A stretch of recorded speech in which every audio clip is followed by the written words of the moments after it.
So, Clint, when should I hire my first employee?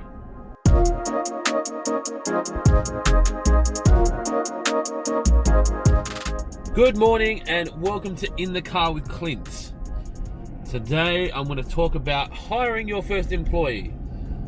In the interest of full transparency, this was an idea that Mr. Duffy sent me yesterday. Most other YouTube and Instagram influencers would say, so we've had a bunch of people message through asking, when should I hire my first employee? No one messages me stuff, right? So I'm not going to lie to you. It was Duffy's idea, and it's a good idea to talk about it. So it really depends on what you plan on doing, right? So if you want to make the most amount of money for yourself in a short amount of time, and you've got a good little niche thing going on, and you're happy doing the hours, you probably don't want to hire an employee. You just make your money, maintain the level of service that you give to your client base, work the amount of hours you need to, and just call it that. If you are looking to grow your business in any capacity and start to multiply your impact and scale your knowledge, you need to hire your first employee as soon as you can afford to, and that's like straight away, because you can't scale your ideas and everything until you have more people there. And it's funny because it's the first ones. People say, oh my God, like hiring your first employee is quite scary. And if you're a good person, which I'm assuming you are if you're watching this, the main reason people are worried about hiring their first employee is because they worry that they might have to fire them if it doesn't go as expected, or if they can't afford to pay if business declines. Two sides to that. One, communicate that with people when you're hiring them and just say, look, this is a big jump for us. We're good for me. I've got the money. And we should be good, and I believe that I'm going to make it grow, but I just want to be really transparent with you that if this doesn't work, then are you going to be alright to find another job? Now that's a hard thing to do, because a lot of times you want to hire people with confidence, and if you want to hire good people, those people want to come across to your business and have job security. So the other side of it, don't tell them that. And you just need to make sure that you do a really good job and that never happens.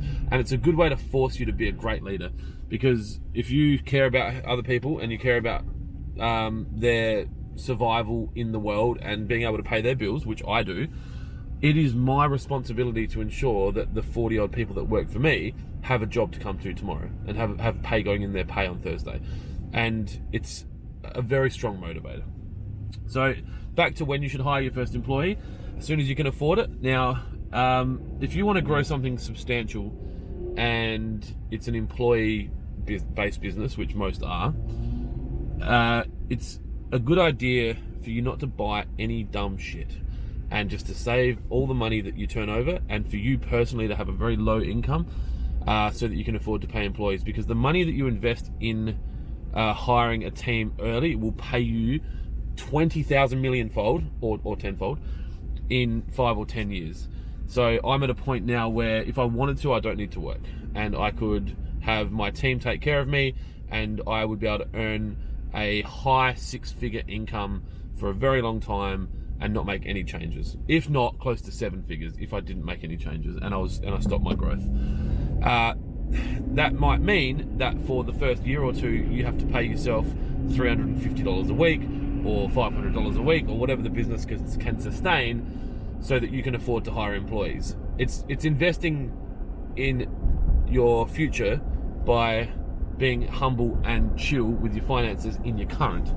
So, and I would just keep copying and pasting that method. So we had, you get your first employee, cool. As soon as you can afford your second employee, hire your second employee. As soon as you can hire your third employee, hire your third employee. Obviously, then you need to make sure that you're putting training and development into these people and ensuring that they are across the needs and wants and desires of you and your company. So that is it. It sounds very simple. Most of this is, you just need to have a clear plan and some strong some strong internal fortitude to be able to do it. And just know that worst case scenario, in this beautiful country of Australia, if it all goes pear-shaped, the government will give you money for doing nothing. So why not give it a crack? Anyway, that was In the Car with Clint today. It is a beautiful day today, 25 and sunny. You're probably going to start to see my energy rise a little bit because I hate winter. And I hate rain, and I hate the cold. Hate's a really strong word, but I mean it. If you're watching this and you'd like to come and work for one of my companies, we have 3 jobs going at the moment. Obviously, this is not... actually, you know what? We'll probably always have 3 jobs going because we're growing all the time. So if you are looking for a job, and any one of our locations... Actually, no, none at Kent Town. One at Dry Creek, one at Ranella. We've got a truck driver position, and we've also got a fertilizer picker and packer job at Dry Creek. Check it out on Seek, or you'll find it. If you want the job enough, you'll find it. Anyway, be kind to each other.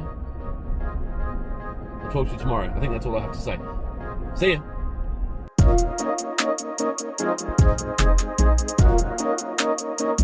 ya.